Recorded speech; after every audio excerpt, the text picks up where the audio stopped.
they will really respond well to SMS. So that's definitely something that we're adding real soon.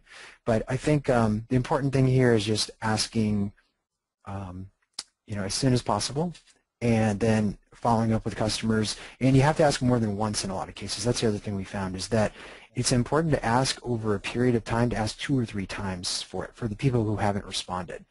And what we found is, well, I can't say, this is more anecdotal, I can't say this is based on stats, but we get really high response rates on the second and the third email. And so what we think is happening is people will see the request and they'll go, oh yeah, I've got to do that, I want to do that, and but they're buried, right?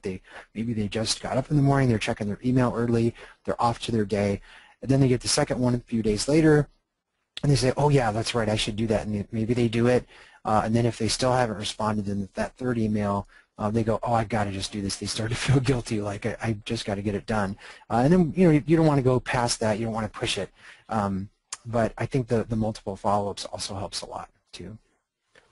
Do you threaten people in that third email? No, definitely not. You make them nicer and nicer. You make the last one red, like your final notice, final warning. You must leave your review. Aaron. Incentivizing customers to leave a review.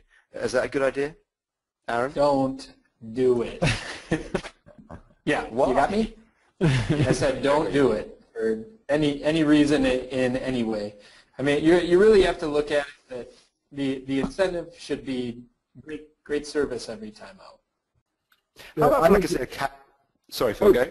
Oh, sorry, Miles. I just want to sort of piggyback really quickly on what Aaron said, and I agree. And I would also add that even if you incentivize reviews, if you incentivize customers to leave reviews, and they actually leave the reviews are probably going to suck because you offer them a $30 Starbucks gift card, and they write sort of a perfunctory 1 or 2 sentences, and if you have if all the reviews on your, say, Google Plus page are 1 or 2 sentences, then it looks to any intelligent observer that they were all just sort of going through the motions and they didn't really want to write the reviews and their hearts weren't in it, and it looks totally staged if you incentivize them. I was going to say, if you're buying reviews, you're probably going to start buying reviews from somebody who's normally not going to review at all. And if you start to consider that reviewer's profile and the only review they left is the one you bought off them, that's going to get filtered out of Yelp if that's where they left it. Google's going to start paying more attention to what those profiles are, to who's leaving those reviews as well. So, I mean, you're going more the gimmick route, the same way that everybody tries to get their shot in the arm with